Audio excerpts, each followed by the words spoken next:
Today we're going to be working on a kitty litter concealment house, which is probably the best name I could think of for this project. This more than likely will be a multi-series step-by-step.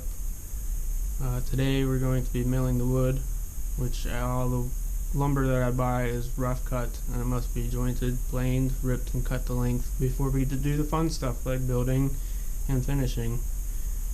I'm sorry if the footage isn't the greatest. This is the first time I've done anything like this, so please bear with me, and I'm sure we'll figure it out as we go along. I hope to help some other people along the way, show them maybe not the right or wrong steps, but steps that will work. Alright, thank you. So here's what we're going to be building. Every project we do here starts in Fusion 360. This not only shows the customer what it will potentially look like, but it also helps us figure out just how to build what they want. This particular project is meant to hide a litter box. This will have doors on one side, and the cat goes into the open side and hops over the border to go to the hidden box and do its business. When it hops back over, it's supposed to knock some loose litter off their paws. I just threw on a generic wood texture on here to give it some character. We'll add the doors after we get an accurate measurement of the box to be used, so we're just going to start with the top, bottom, and the sides. I have my measurement, so let's go get to work, shall we? We're going to build this out of cherry. It's a nice tight grained hardwood that has a beautiful figure and color. Here we are cutting the rough cut boards down to process them easier. We want to leave some length, so we'll cut them to exact length later.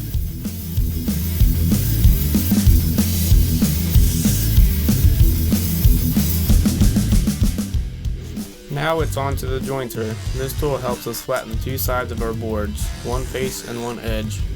The flattened face will help us in the planer in the next step, and the edge when we rip them in the table saw. This also makes the faces square to each other. Rough cut lumber is not very flat or straight, so it's our job to make it so.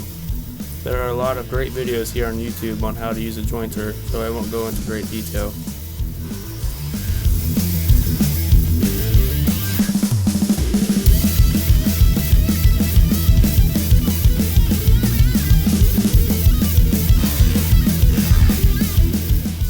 This is a thickness planer. We put the side we just jointed down, and the knives on the top of the machine cut away the top layers of the board, creating the other flat and parallel surface, as well as cutting it down to a desired thickness. Sure makes a mess, doesn't it? I should have mentioned in the beginning that you should always wear ear and eye protection while working with these machines, as they are very loud and throw wood shavings everywhere.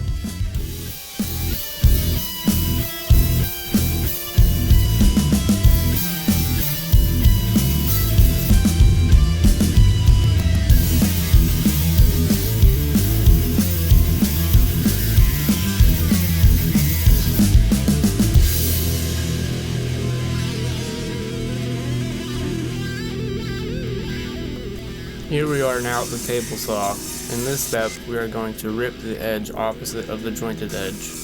To do this, we will put the jointed edge against the fence of the saw. The table saws are very dangerous, so always be mindful of where your hands and body are in relation to the blade. At Valhalla's Custom Designs, we try not to let anything go to waste, so we will save most of these cutoffs and make cutting boards or something else out of them later. I will most likely share a video on that process at some point.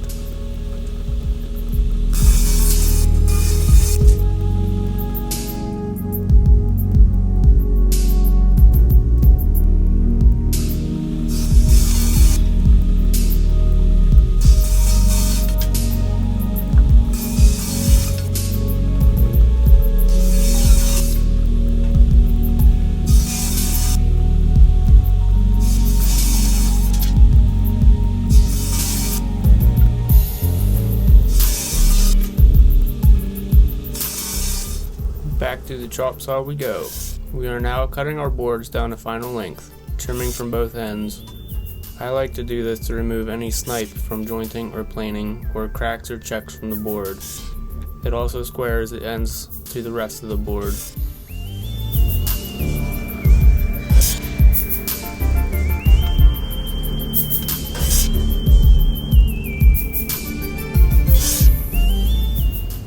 so what we're going to do now is get ready for these boards to get glued up. And we're going to line them up, and we're going to use biscuits to keep them aligned before we glue them up. Show you how that's done. I'm marking the boards with pencil for two reasons. One, this is where I want the biscuits to land, and two, it will help me line up the boards in the correct order if I get them mixed up.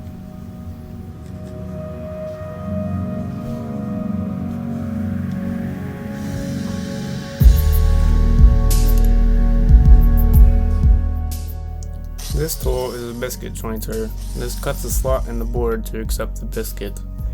It's as easy as lining up the center mark on the tool with the line we drew on the board, turning it on and pressing it into the board.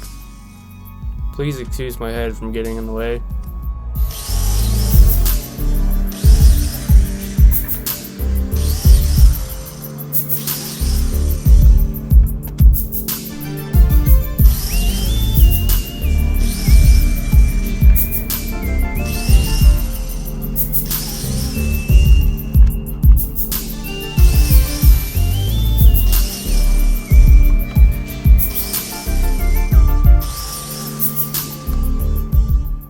We are now about to glue one of the sides of the box together. I always like to do a dry fit with the biscuits to make sure everything fits the way it should and the boards are nice and flat. A little trick I've learned is to use the fence of the table saw as a stop to help square the boards to each other.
After we tighten the clamps, we will get some glue squeeze out. This can be cleaned up with a spray bottle of water and a rag.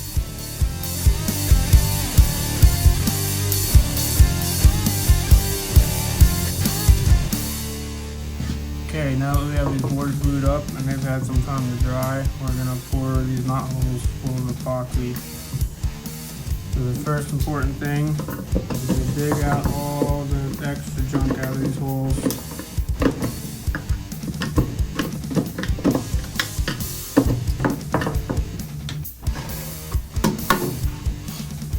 After that's all clear, we're going to take this aluminum tape and we're going to tape up the back side of the holes.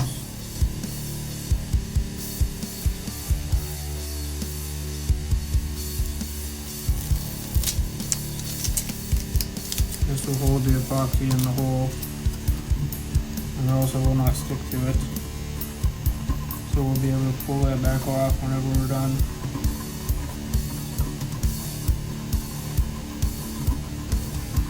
Make sure it's nice and flat on there. Stuck very well. You don't want this epoxy leaking out through and all over your tools and your floor. So it's important to keep it consistent.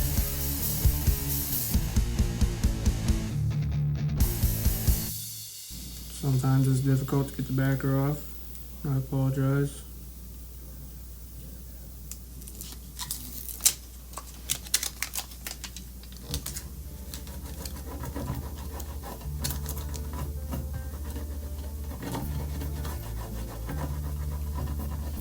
Just rub it down with the back of your fingernail or back of a screwdriver or something. Get a nice tight seal all the edges. Epoxy is a lot like water. It'll find the easiest way to get out of where it's going.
Okay, so we're gonna go ahead and get ready to mix up some epoxy here. You want a nice clean measuring cup with a scale on the side, a stirring stick. I like to use cut-offs from whenever you're ripping the boards because they're free.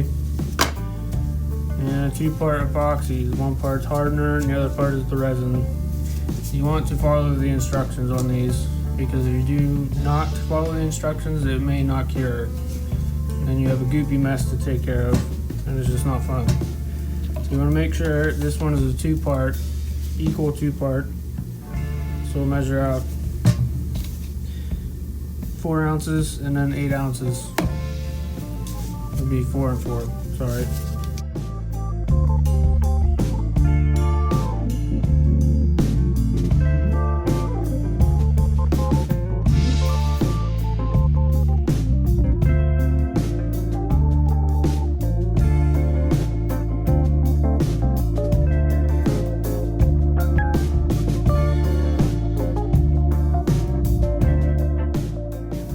Color this with alcohol inks or mica powder.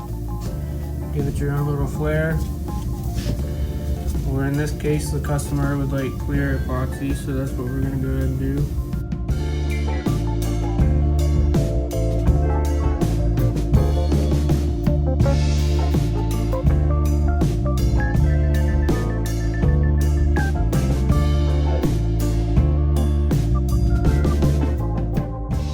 Instructions will also tell you how to mix this. You want to mix this particular one for 2 minutes. I won't make you watch that whole time. Okay, so we're about mixed up here. Some important things is you want to scrape the side. You want to make sure you get all that, and then on the bottom. Try not to do it too hard because you'll induce air bubbles into the epoxy. There's just more to have to pop later. Again, you want to wear gloves. Very important. This stuff is nasty.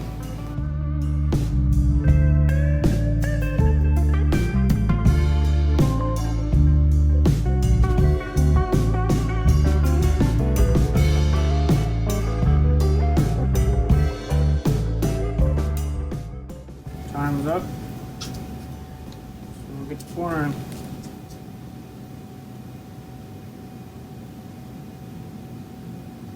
I found if you pour a little bit and then let it sit into there, just a little bit at a time, it'll work its way in, just like water, just a little thicker.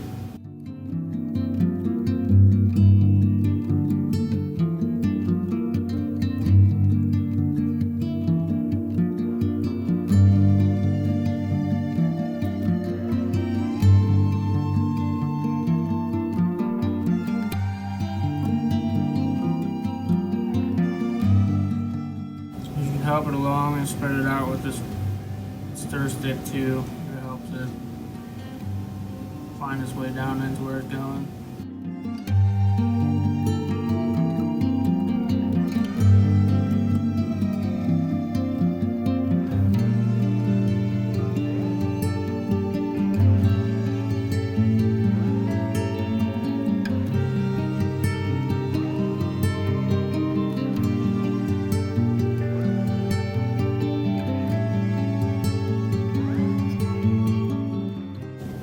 Alright, there's ways to calculate how much epoxy you need, but it's really difficult with knot holes.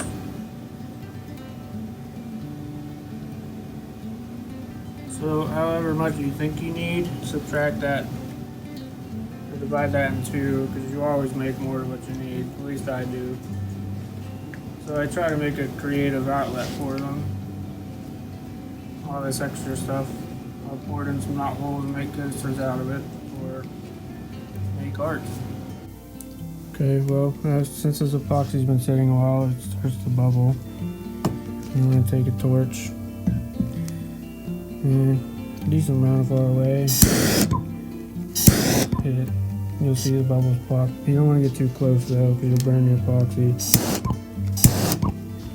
some of the bubbles away.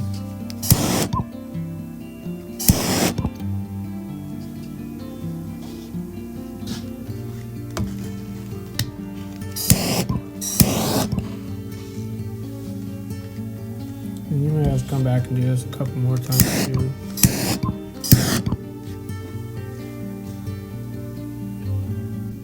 Well, everybody, I think this is going to conclude part one of this project. But if you liked what you saw, please like and subscribe. There will be more part two to follow. Thanks.